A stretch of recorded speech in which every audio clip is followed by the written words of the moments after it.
So what is up guys, we are back with another video. And yes, matagal na yung upload natin. Pero tignan nyo naman no. Meron tayong bagong setup ngayon. Ang bagong member sa ating vlog is itong Insta360 Ace Pro 2 na nakuha ko last week lang. So maliit lang na background check. I have been using this camera for almost a week and masasabi ko na satisfied ako. And kung makikita nyo, meron na akong nakalagay na adapter dito. Ito. Ayan.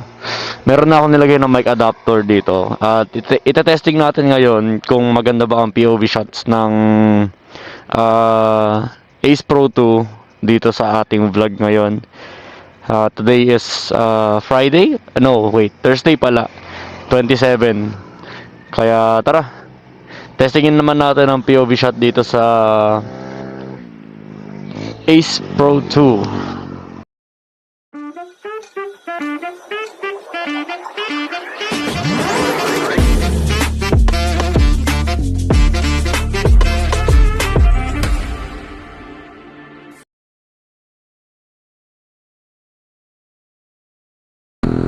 So,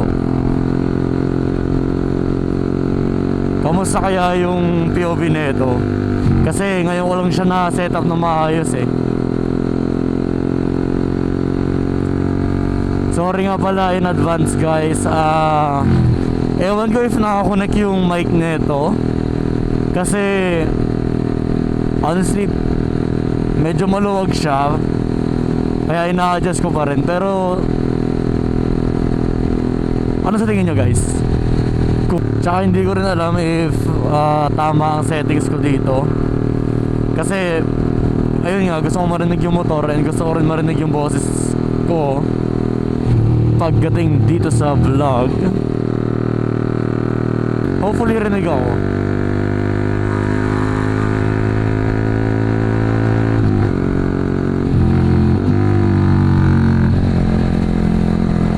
So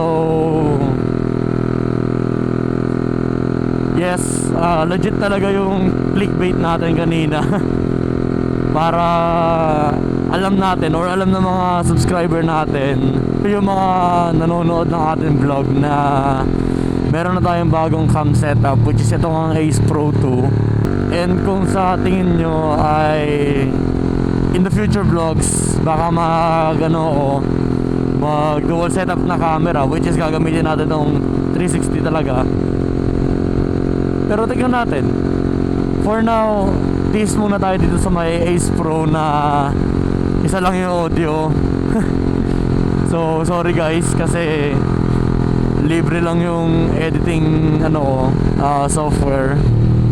At hindi ko mapantay yung audio. So sa lahat ng mga naka-headset dyan, or sa mga naka-laptop or iPad or cellphone na may dual speaker, pasensya na po kasi left side lang po yung may audio compared dun sa may intro natin kanina na dalawa yung audio kasi nakakonect yun sa may FX eh. So sasabihin ko na rin pala sa inyo guys kung bakit ako kumuha ng isa pang action camera. For dalawang purpose talaga to eh. Yung unang purpose talaga is para magamit ko siya on both school purposes tsaka dito sa vlog. Kasi sa mga hindi nakakaalam, I am currently studying communication arts na course. So medyo medyo dapat ginagamay namin ang filming. Kaya napabili ako ng camera na action cam for different POV shots. Sabihin natin kunyari may scenes ako na kailangan kailangan ng medyo action type, or kung kaya pwede rin naman kailangan ko ng mga wide view shots. Eto, meron akong dalawang camera na pwedeng gamitin. Hindi ako natutuwa sa performance ng 360 X3. Ang pinaka ano ko lang talaga is kapag nasa helmet siya and nag-vlog tayo, medyo sumasabit siya doon sa may ano, sa mount. Tapos hindi naman sa nakakasabagal yung ano, laki nung camera itself. Pero minsan kasi nakaharang sa gitna. Kaya kailangan ko ng medyo mas maliit na camera for ano, para maliit na ano. Oops. Thank you. Honestly, maganda ang quality ng Ace Pro 2. Hindi naman sa bias.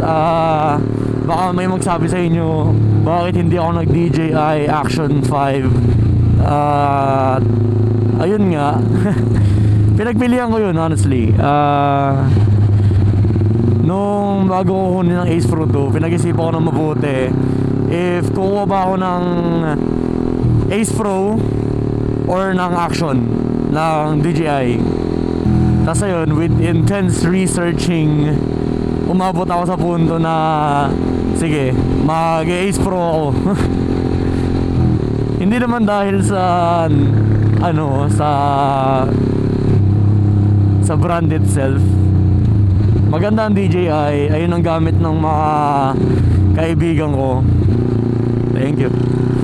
Ayun ang gamit ng kaibigan ko na si Revit Ram. At sinuggest siya sa akin na maganda ang DJI na Action 5, ayun yung gamit niya.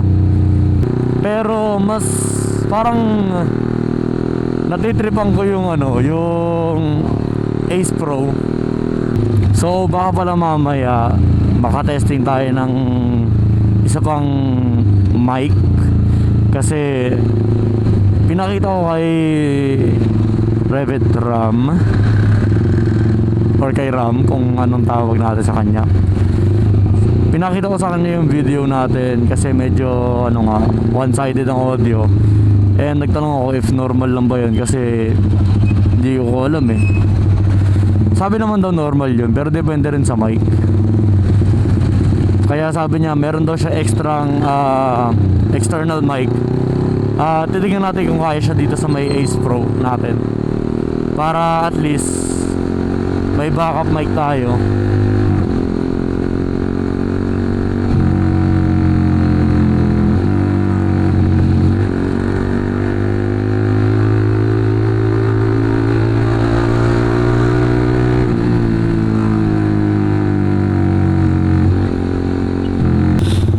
So gamit ko palang setting dito sa sa camera ngayon is naka 4K tayo. Ewan ko if naka to. Feeling ko naka pure video ako kasi nakalimutan ko ata set to kanina. So pagpasensyahan nyo na guys if naka pure video mode tapos medyo hindi nyo pansin kasi nakalimutan ko.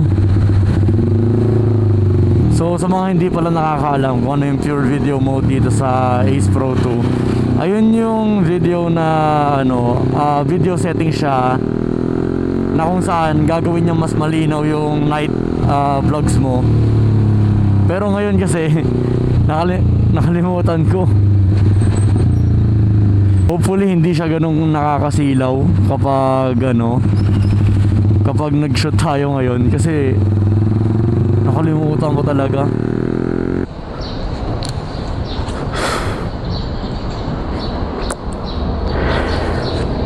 So nandito tayo sa ngayon sa school. Bahala na. Okay na siguro to. See you guys on the next vlog.